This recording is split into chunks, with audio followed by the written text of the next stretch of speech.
Hi everyone, 大家好. Welcome to the first episode of Growing Up with Chinese, 成长汉语.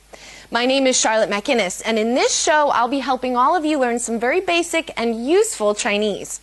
Now, I realize that some of you might be thinking right now, why should I learn Chinese? What does China have to do with me? Well, different people will give you different answers, and I'll give you my answers today. China is a country with over 5,000 years of history, exploring the various facets of Chinese culture, Chinese life, Chinese inventions and tradition, and you can't forget Chinese language. All of these aspects that have developed over these 5,000 years is fascinating, exciting, and really quite unique. Think of Kung Fu, or Kung Fu as some of you might know it, or even Chinese food, which is delicious, or, can't forget, traditional Chinese medicine. This is one of the founders of traditional Chinese medicine. By learning how to speak Chinese, all of these wells of incredible information become more accessible to you. If you visit a foreign country and can speak the language of the country, you're going to have a completely different experience than if you don't speak a word.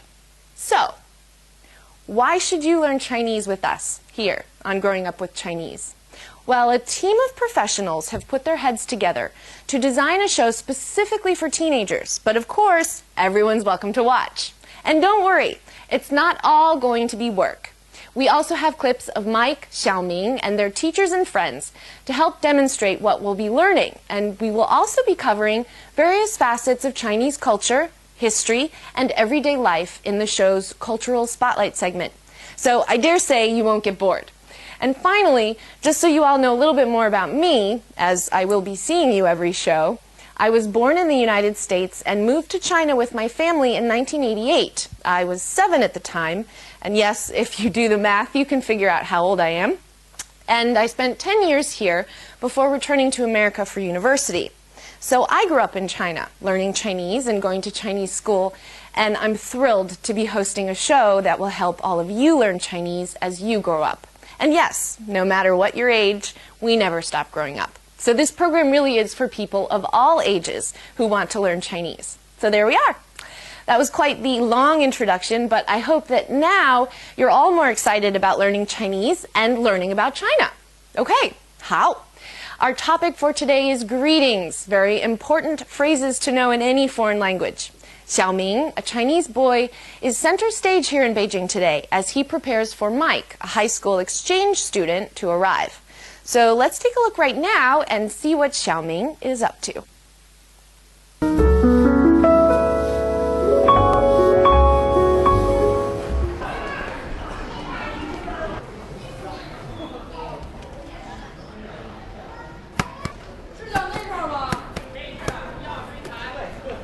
Ni hao. 你好，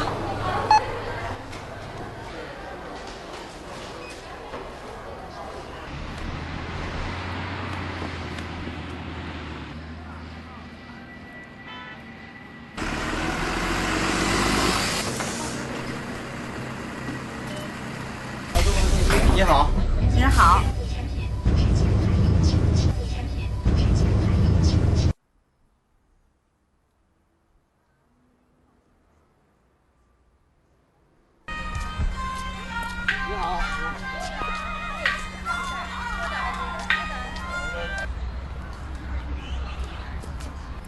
爷爷，早上好。小明，你好。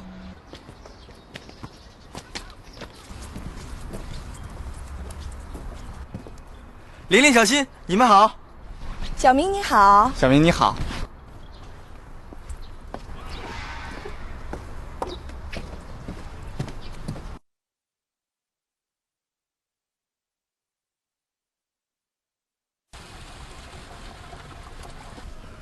你好，你好。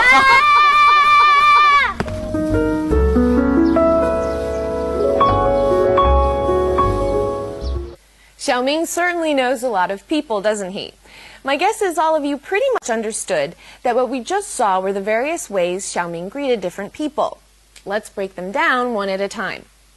你好. Separately, 你 means you, and 好 means good. When they're put together, they form the most common greeting in Chinese. Hello. 你好. Now, if you're saying hello to more than one person, a mun is added after 你.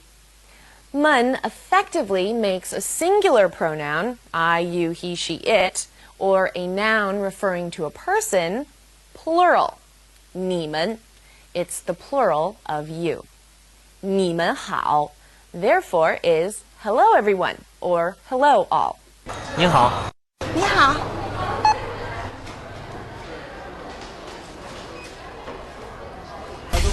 你好。你好。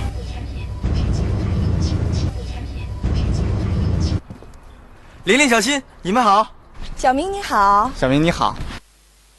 早上好. You're guessing correctly that this is a greeting. This phrase shares the 好 that the other two have. 早上, however, means morning. So 早上好 is good morning. 爷爷，早上好。小明你好。 Okay, well, let's take another look at the clip.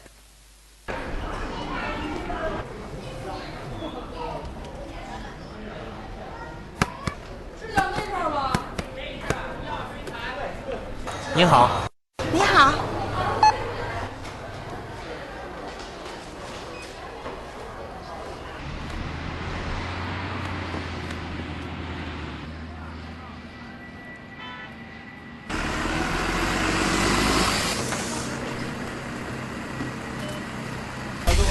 你好。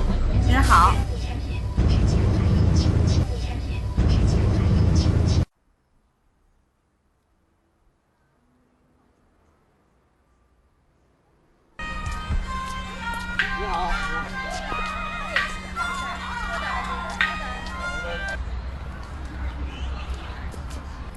爷爷，早上好。小明你好。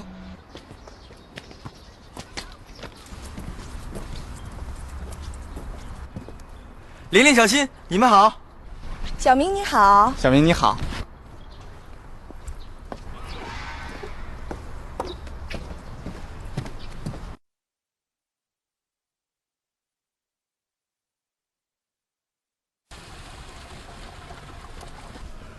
你好，你好。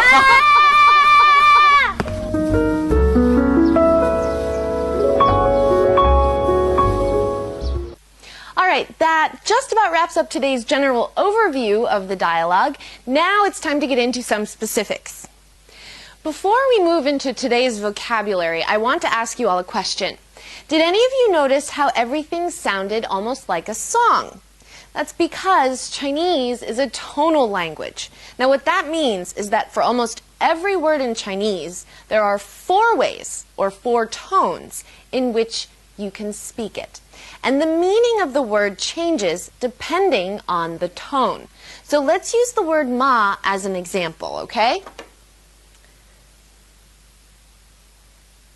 So, ma, we need it 4 times because there are 4 tones. We've got our first tone, second tone, third tone, and fourth tone. Ma, ma, ma, ma. Ma, ma, ma, ma. So, there are 4 tones, and for every tone, the word ma has a different meaning, or sometimes different meanings. Now, it might sound kind of confusing right now, but don't worry. It's not too hard to grasp, and you will all get plenty of practice with tones. So now let's take a look at today's list of vocabulary words. 你, you. 你, 您, you. It's the formal usage of the word you. 您, 们. Suffix. It's used to form a plural number when added to a personal pronoun or a noun referring to a person.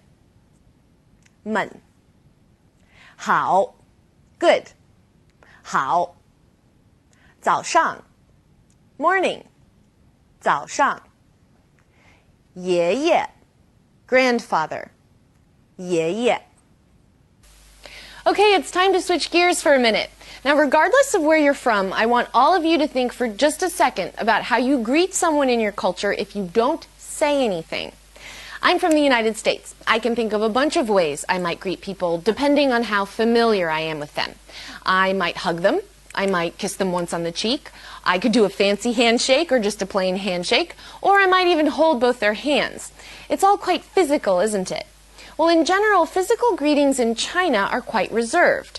In ancient times, men greeted each other like this, and women would greet people like this. People rarely made physical contact in public. Now, of course, times change. Now, you see all kinds of physical greetings taking place. But overall, especially compared to how physical American greetings can be, physical greetings in China are still relatively restrained. You see handshakes and head nods mostly. Among young people, you might see a hug exchanged, but that's probably about it. Now, growing up here, my Chinese friends always joked with me about giving me a Chinese hug. They would reach across and squeeze my arm, like this. Now, that's quite an affectionate way to acknowledge someone here.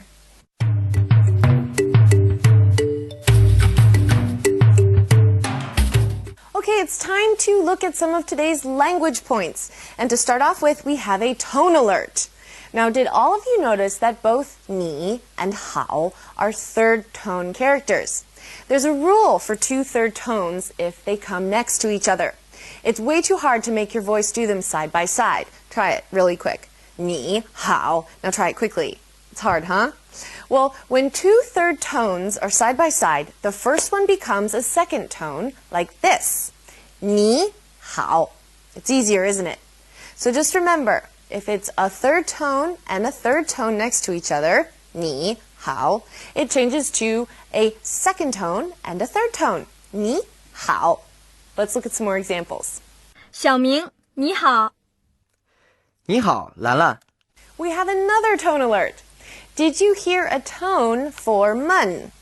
This demonstrates what some call the fifth tone in Chinese, but it's not really a tone. In Chinese, it's called 轻声, which literally means light sound. It's a toneless tone, or a neutral tone, mun. Now, because we have mun separating ni and hao, they both go back to being third tone. 你们好，你好，你们好. Can you hear the difference? 老师好，同学们好，爷爷好。你们好。 Now here's a test for your ears. Did any of you notice that when Xiaoming said hello to the person at the store and the person on the bus, he said 您? Sounds a lot like 你, doesn't it? Well, they both mean you. However, 您 is the formal way to say you in Chinese. Now, I know some European languages, like French, for example, have the formal and informal you. Chinese is the same. You say 您 when you want to be respectful, especially to people you don't know. 您好. Let's look at some more 您 examples. 老师，您好。你好，兰兰。 All right, that just about wraps everything up for today. Now, don't worry if your head is swimming in the vast ocean of the Chinese language. We'll go over as much as we can what has been talked about in later episodes of 成长汉语. And you can always visit our website to review. Now, please feel free to also send us letters about the show or anything you might have questions about or any comments you might like to make. We'd love to hear from you. And whenever there is time at the end of a show, some of those letters will be read out loud, and I'll do my best to answer any questions you might have. Good luck with your Chinese studies, everybody. 加油! See you all next time. 再见.